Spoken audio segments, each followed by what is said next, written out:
otra mirada, desde otra vereda, de lo que va a pasar este domingo. Juan, buenas noches, como siempre. Un gusto, buenas noches. Bueno, a ver, la pregunta que le hacía Rosa María al final, ¿no? ¿Cómo crees que vamos a despertar el lunes? Con un poco menos de oxígeno que el día anterior. Menos oxígeno. Tengo la impresión que el día 11 tomaremos un trago amargo y no creo que el resultado electoral, digamos, cumpla con el rito del fortalecimiento y de la renovación de la democracia, y por dos razones. Es muy probable que los dos candidatos que pasen a la segunda vuelta no sumen más del 40% de votos útiles, de votos válidos. Perdón.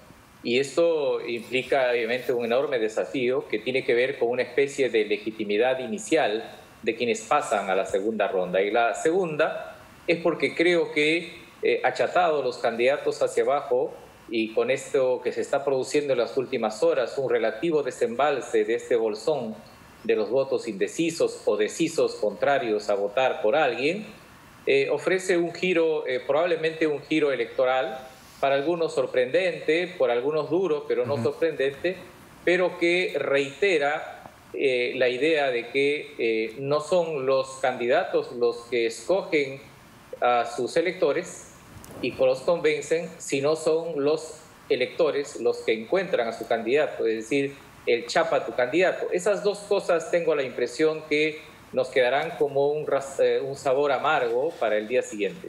La tesis de Rosa María me parece interesante y me gustaría tu enfoque o tu discrepancia.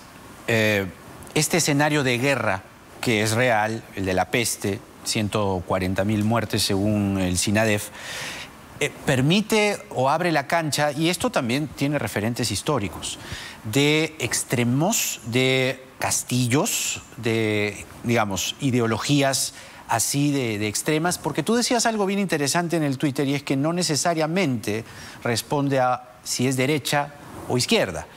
Es más bien un voto extremo, un voto desesperado, un voto urgente. Bueno, yo advertí 2 o 3 fenómenos hace algunos meses, uno de ellos en una entrevista contigo precisamente, es el temprano hundimiento del centro. El centro empieza a hundirse a finales del mes de enero, con más fuerza aparece en febrero, primer dato.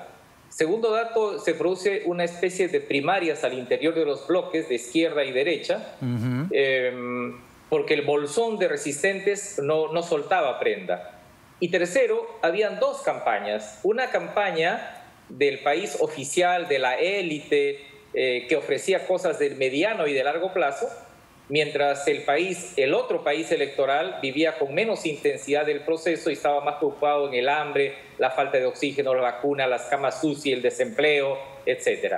Solo al final parecen haberse encontrado estos dos mundos.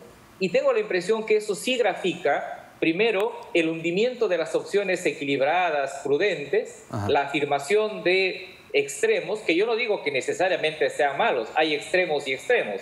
Digamos, una posición de izquierda coherente y una posición de derecha coherente caben perfectamente en el sistema democrático. El problema está en los extremos de los extremos, es decir, en ese discurso conservador, violento, xenófobo, misógino, homofóbico.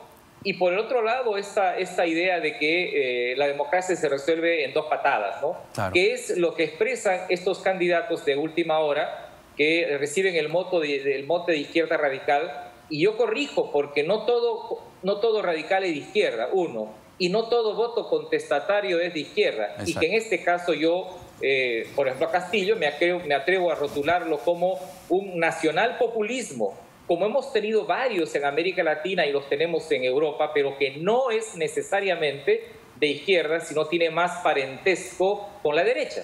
Claro. Tenemos que ir al corte, pero todavía nos quedan algunos minutos, Juan, porque me interesa esta explicación que has hecho sobre esta suerte de primarias, ¿no? Tanto en la derecha como en la izquierda, y quiénes finalmente pueden terminar capitalizando el día domingo, porque nada está dicho.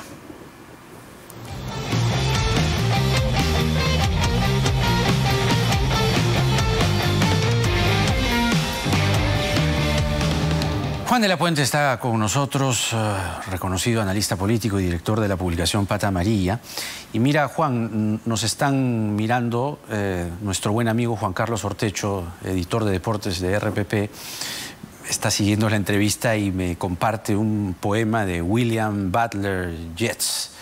Y dice, en español, las cosas se desmoronan, el centro no puede sostenerse, la mera anarquía se desata sobre el mundo. ¿Puede pasar eso en el Perú desde el lunes? Bueno, nosotros hemos tenido tradicionalmente un centro que ha equilibrado el país, ¿no? Pero también hemos tenido experiencias históricas internacionales donde el centro inactivo, que no ofrece propuestas ante crisis de alto volumen, se cae. En la teoría política se estudia mucho el centro de Gorbachov. Se caía la Unión Soviética, aparece con una propuesta centrista y los extremos se lo comen, ¿no? Y uno de los extremos, que en este extremo era el extremo democratizante de Yeltsin, ¿no? Finalmente se lo imponen. Pasa en la España también de post-franquista, durante varios años el Centro Democrático de Adolfo Suárez hace cosas muy interesantes, pero luego ese centrismo es insuficiente frente al volumen de la agenda pública y de una Europa que se modernizaba y sucumbe. Mi impresión es que el centro en el Perú no tuvo respuestas para una crisis muy grande, que además incluso hasta la palabra crisis ya no permite clasificar lo que estamos viviendo. Por eso yo hablo de una depresión, ¿no? ¿Dónde queda o dónde quedará? Todavía no se le ha visto con toda la maquinaria de elecciones anteriores el antifujimorismo. Porque, a ver, un escenario probable es que la señora Fujimori pase a la segunda vuelta. ¿Tú crees que eso activará el antifujimorismo dependiendo de quién la acompañe, incluso Castillo? ¿O el antifujimorismo va a repensar algunas estrategias?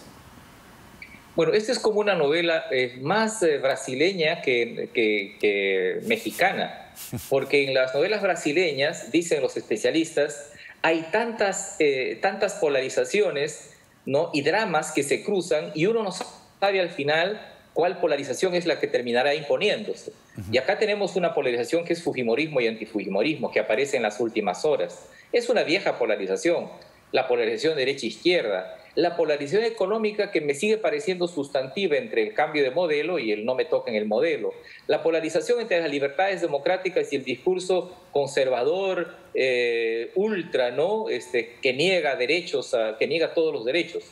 Yo no sé sinceramente cuál de estas será sustantiva. Me atrevo a pensar que aparece una nueva polarización en las últimas horas entre la élite, que quería que el pueblo se decida por determinado bloque de candidatos, y el pueblo, o una parte del pueblo, que se está decidiendo de otro modo. Se han movido más o menos 8-10% de votos quizás, claro, en los últimos 6 días. Estamos hablando quizás entre 2 y 3 millones de votos que se han ido moviendo, primero medio millón más. No sé finalmente ese volumen cuánto será de lo que se desfonde ese sector resistente. Y esa polarización también podría ser Lima regiones, ¿no? O sea, digamos entonces, esta es una novela brasileña de varios dramas concurrentes. Ajá. Y uno no sabe al final cuál será el drama fundamental con el que termine la novela. Levantado Castillo, más allá de que digas que no necesariamente él representa una izquierda, pero recoge votos de izquierda. No todos, pero recoge votos de izquierda. Digo, levantado Castillo tal como puede estar, ¿favorece o no a Verónica Mendoza? Digamos, como esto que te decías tú y que te pedí analizar después del corte. ¿Estas primarias pueden estar todavía produciéndose en la izquierda? Porque en la derecha parece que ya está un poco más claro el desenlace. Sí, yo creo que efectivamente la derecha decidió más rápidamente sus primarias. En la izquierda yo tendría que decir que en política las cosas no solo son lo que son, sino lo que parecen que son. Y para un sector importante de votantes, el señor Castillo es un hombre de izquierda, como también es un hombre de izquierda el señor Lescano. Podríamos entrar a la sociología de los programas y empezar a discutir, pero eso es lo que está sobre la mesa. Y tengo la impresión que esos otros dos candidatos, Lescano y Castillo, cosechan una campaña rotunda, firme, que se ha hecho durante 3 meses o 4 meses contra Verónica Mendoza. Porque el terruqueo es contra Verónica Mendoza. La idea de que el Perú podría ser como Venezuela con Verónica Mendoza es contra ella. Y finalmente la idea de que su programa de gobierno implica mucho gasto público, etcétera, también es contra ella. Y entonces ella ha navegado ganando votos, pero al mismo tiempo sobreponiéndose sobre estas dos opciones. Claro. Quizás hoy día en algún sector de la élite peruana hay un secreto deseo de que quien pase a la segunda vuelta no sea Castillo, sino Verónica Mendoza. Y yo recuerdo que así como el año 2016 se descorcharon botellas de champán porque fue PPK y no Verónica Mendoza quien pasó a la segunda vuelta, podríamos estar frente a una especie de venganza poética de la izquierda, que sea que se descorchen el domingo botellas de champán porque quien no pasa a la segunda vuelta sea Castillo, sino Verónica Mendoza. Interesante eso, interesantísimo, porque, claro, entre los dos, en esa suerte de primarias, como lo has dicho bien, de la izquierda que todavía están retrasadas, la derecha ya está, creo, más clara, te decía, podría ser el mal menor. O sea, Verónica podría terminar siendo el mal menor de la izquierda, aunque Castillo no necesariamente es de izquierda, quiero decir que recoge votos de izquierda, ¿no? Sí, claro, pero en la idea de la gobernabilidad y la estabilidad, uno mira el programa de Verónica Mendoza y la verdad es que en cualquier otro país de América Latina y de Europa es un programa centrista, socialdemócrata, con tonos entre socialdemócratas y liberales en materia política. ¿Dónde está la idea del estatismo, etcétera? Yo no lo veo. Por eso una vez, hace días, solté un tuit que decía que en el Perú hasta ser liberal es ser subversivo. Acá hubieran enjuiciado, enterruqueado a Kant, a Hume, a Bacon, ¿no? A Adam Smith probablemente. Entonces hay una sociedad conservadora, pero también hay una negación de las ideologías. Por eso me da mucho gusto que hoy haya gente que se autodefina como de derecha. Yo hace tantos años no he escuchado en el Perú a gente que diga yo soy de derecha, como hay gente que dice yo soy de izquierda. Y eso es bueno, porque hemos tenido un periodo donde la derecha no quería definirse como derecha, ¿no? Y decía, no, ya las ideologías no existen. Sí. Y un amigo me decía que cuando escuchaba de alguien que decía las ideologías no existen, pensaba inmediatamente que quien decía eso era alguien de derecha, ¿no? Es cierto. Juan de la Puente con nosotros. Muchas gracias, Juan, ¿eh? Y suerte el domingo. Justo. O como Rosa María, si quieres, hablamos sábado en la noche y ahí cruzamos un poco las encuestas, que lamentablemente... Bueno, yo decidí mi voto ya hace días, ya hace tiempo. Muy bien.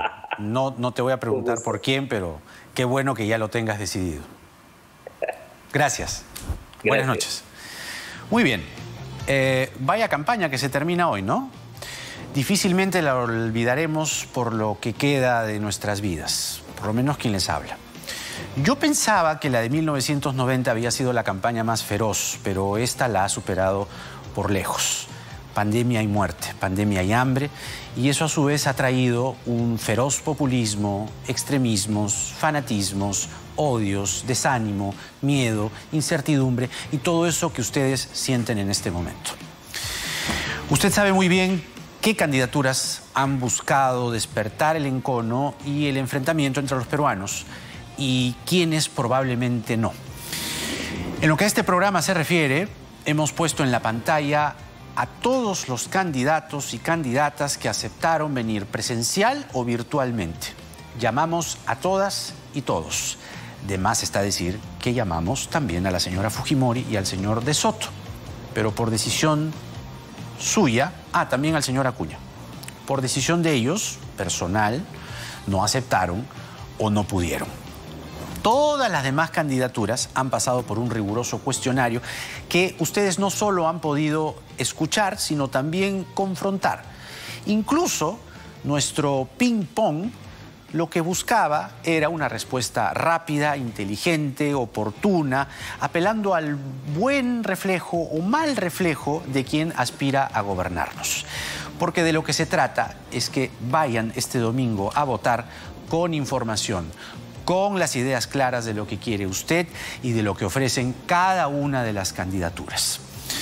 Esta campaña ha sacado lo peor de los políticos, lo peor de muchos en realidad. Usted sabe distinguir muy bien quiénes son. ¿Quiénes son esos políticos que han sacado lo peor de sí? Pero de aquí al domingo, piense en algo mejor que en el odio y la mentira de ciertos candidatos. O que eso más bien le sirva a usted para elegir mejor. antes de ir a votar, le propongo algo. Piense en sus hijos, piense en sus sobrinos, piense en sus hermanos, piense en sus primos, piense en sus padres, piense en sus abuelos. Piense qué futuro les quiere entregar, qué candidato o candidata los va a vacunar, qué país quiere para los suyos, a qué candidato o candidata le encargaría el cuidado de sus hijos, el cuidado de sus padres, el cuidado de sus abuelos. Mírelos bien a sus familias, mírelos bien antes de salir para su local de votación. Piense que en esta elección nos jugamos todo nuestro futuro como país. Todo. No vale lamentarse después. Es ahora o nunca. Vote por quien usted realmente quiera, pero vote por el amor de Dios. Una vez hecho eso, coja su lapicero, póngase doble mascarilla, lleve colgado su alcohol y vaya a elegir el futuro que quiere para los suyos y para usted. Hoy no vale la indiferencia.